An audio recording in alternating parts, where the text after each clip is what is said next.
Thank you very much, Dr. McIntyre. Good morning, ladies and gentlemen. I would like to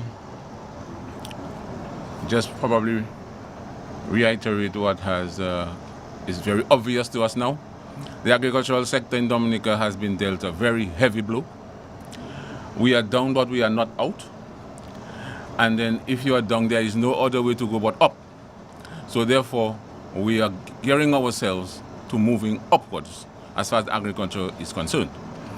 In the very immediate term, immediately, we are seeking to restore the food base.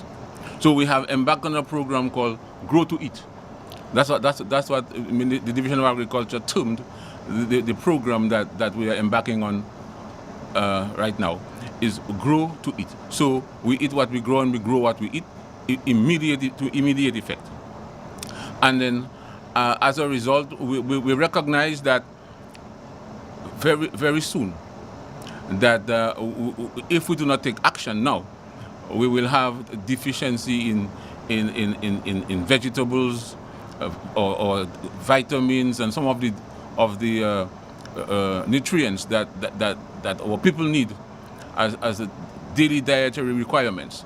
And in terms of the relief that we are getting, most of the foods are rice, flour, and sugar are the basics. And then these are devoid of vitamins, minerals, and other essential nutrients that the body requires. Now, I noticed there's some of our farmers who had produce in the ground. They are selling dashing, they are selling yams, they are selling plantain and bananas on the roadside. You can see them. I saw cabbage this morning and I saw some celery this morning, but very soon some of this will be in short supply. So we are moving ahead in immediate effect to be able to establish vegetable crops on the ground and short-term crops that can be ready between 6 weeks and 3 months. So come Christmas time, our market should be very healthy with vegetables for our people. So this is a short-term strategy. We have seeds on island, and I can say that as of Monday, we'll be able to get seeds to several farming communities. We're encouraging persons with backyard gardens to please get involved with the Grow to Eat food program. There are several persons who have been doing that, and I know there are some persons who have already cleared their land and they're awaiting seeds to plant. Some farmers also have cut back some of their banana fields, and then they are gearing up for the suckers to grow, to plant, to be able to cultivate bananas. So the immediate strategy is to grow short-term crops like sweet potatoes, corn. We have identified 25 such crops that we can get into right away. And we want our farmers to come forward. Our farmers are very resilient persons. We know that farming is their livelihood, and then therefore they are ready to move. So we are the Division of Agriculture. We have suffered a lot of losses as well. Our main office is presently seriously compromised. Our agricultural stations are also severely compromised, but that is not keeping us back. Agriculture is actually done outside of these structures, so we are ready. Our staff is ready and have been ready for the last couple of weeks. We have placed on order, or at least the invoices for the white potatoes. White potato is a 3-month crop, and we are hoping we'll be able to get that done. And the farmers are ready. Farmers who were preparing before the hurricane.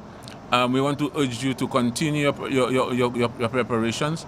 We are planning on sending teams of persons to help farmers clear their fields where there is debris, galvanized, and other stuff like this as obstructions.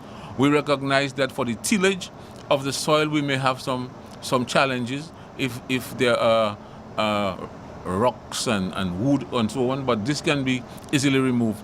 Some of our tillers were compromised, they got wet, and so our mechanics are working on them so we can assist farmers with tilling the soil for us to be able to to put in the white potatoes. So that is the immediate strategy. For the medium to long term, we are doing like dashing yams, cassava, and for the longer term strategy, or tree crops, and banana is always in the mix. Someone will speak to bananas in a while, so that we'll be able to re-establish the agricultural sector in quick time. We know that our soils were severely eroded, and we have put mechanisms in place. In fact, we do have fertilizer already for the banana farmers. I have to cross-check and see whether this storm didn't wash away what we had for root crop farmers, so that we'll be able to provide this fertilizer. We also have another source of organic fertilizer from Martinique that we are going to speed up our program to be able to provide this organic matter that has been washed away from the soil, to be able to assist our farmers. Based on information I have from our soil scientist, it says that if we use this organic matter on the soil, it is able to absorb the fertilizer better than to put it on this hard pan that now exists as a result of severe erosion of the soil. In terms of forestry, as you may have noticed, the land is severely denuded, so to speak, as a result of this hurricane. So we have some severe challenges on our hands. And then I have been speaking to our foresters, and then the idea is that we are going to find wherever we can get tree seedlings for reforestation immediately. We foresee that if we get a drought in 2018, or the dry season in 2018, we will have some serious problems. So we are moving quickly on these matters to be able to do some forest management and to be able to get our forest and to plant trees along our watersheds, because the watersheds now are totally exposed, and then we need to be able to secure our water resources so that our country will continue to be the land that of many waters as we know it. In the area of fisheries, the fisheries building, Roseau Fisheries Complex, was totally demolished, roof caved in, and in fact the Compton Works engineers have declared the building uninhabitable.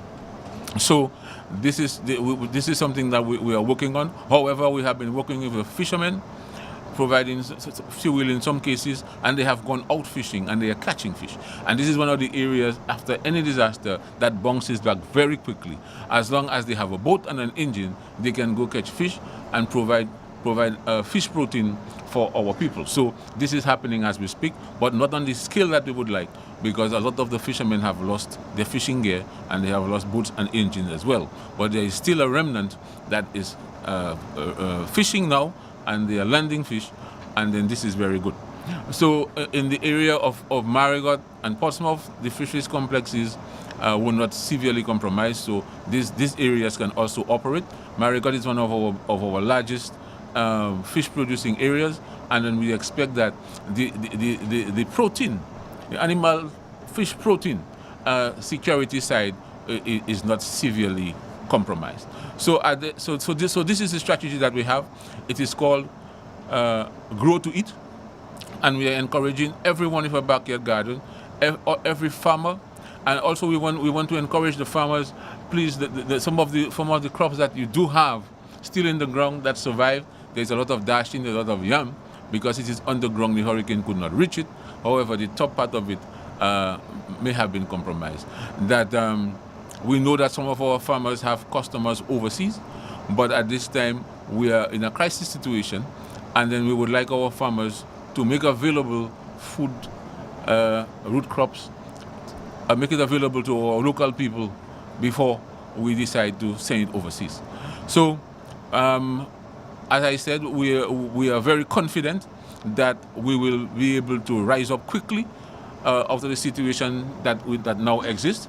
We want to get out from under relief program that is essential now, but then when it is gone, we'll be able to stand on our feet again, and we'll be able to feed our people, and also, I dare say, export in not too very distant future. Thank you.